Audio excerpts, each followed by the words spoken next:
this is my this is the start to my work in progress video essay about the lore of Little Nightmares. The story of Little Nightmares. So I'm gonna start reading. Okay. I believe that the game Little Nightmares are one. No, sorry. I believe that the Little Nightmares games are one of the most interesting things I've ever played. So let's begin talking about them. Starting with Little Nightmares 2, created by Bandai Namco and Tarsier Studios. We start and we see a purple corridor and a mysterious door with an eye on it, and a huge handle. At least from our perspective. The door slowly opens, creating suspense as the music pitch rises. Music in which is beautifully directed by Tobias Leja. You wait as the door continues to open. Who is behind the door? Why is it opening so slow? You think, and then you wake up. A small boy wakes up in front of a broken television. He looks around to see what's going on, where he is, and what he's doing here. And I think this is perfectly sets up the game. You start in an unfamiliar location, a deep forest, and you don't know anything like why is there a broken TV? Why is he wearing a bag over his head? Why is he 6 inches tall? He begins exploring, in which he parlors through many obstacles, like hanging piles of meat and going through wood piles and huge logs, and traps set up for animals, maybe, or humans. You explore the beautiful environment until you end up at a house that could be your last. You can't get through the door, so instead you climb through an ajar window, and you enter the hunter's kitchen. Disgusting human meat line the walls, more bodies on tables than in a Resident Evil game. When you open the fridge, it's filled with human meat and plates. As you go through the exit door, you find another door ajar, and you walk down the broken and dingy stairs. To your left, you can see a girl about your age playing a music box, but she's behind wood bearings. To your right, another ajar door. Inside, you find an axe, and you use it to break through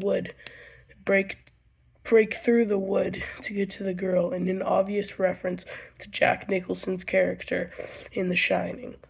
The girl backs away in fear as you offer your hand.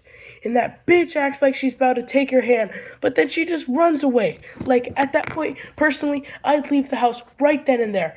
But Mono chases her after her through the hall. Mono walks through the room of a family sitting at a diner table. But something is not right. They have their limbs hanging out of their eyes and are popping out of their sockets. There are flies flying around their food and them. Mono continues chasing the girl, and they find that they can help each other. There's a lock on a door that they need to get through, and the key's in the attic, and neither of them can open up the attic alone, so Six and Mono finally team up. Mono goes to the attic, Six behind him. And there's a part missing a crank, so Mono looks for the crank. And he finds a dead woman's corpse is holding onto the crank and doesn't want to let go. So Mono instinctively grabs the crank and pulls on it. He struggles to get it, but when he does, the lady's arm comes with him and the crank. Mono inserts the crank, and Six starts cranking it as Mono grabs onto the body bag that is connected to the pulley on the crank. He swings and gets the key from a hook. They take it back downstairs to unlock the previously locked door. They continue through a vent, and they meet the titular antagonist of this chapter, the terrifying Hunter. He's a 6-foot-tall man wearing a potato sack over his head with 2 holes for pupils, usually seen carrying a snake teaser, cutting into a body bag that you can only assume is filled with human meat. You try to sneak past him, but he hears them starting his terrifying chase. The hunter chases Mono and Six through the entire deep forest, shooting at them as they try anything to stay alive, like hiding behind boxes and moving in unpredictable patterns. The chase comes to comes to a climax as Mono and Six enter a shed and find a spare snake teaser.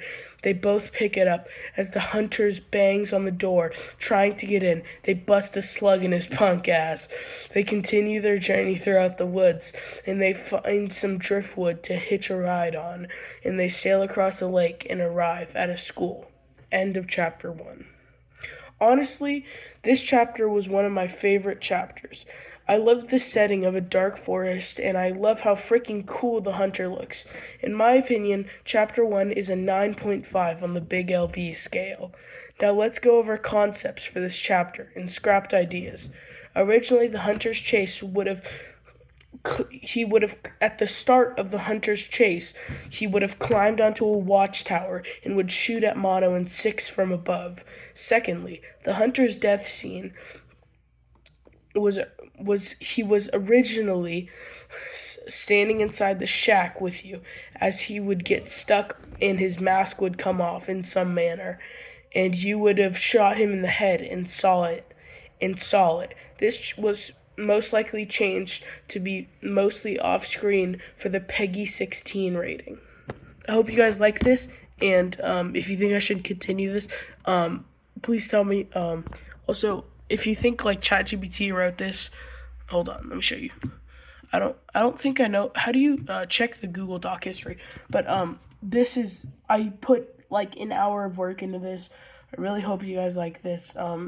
Thank you so much for watching this. Bye guys.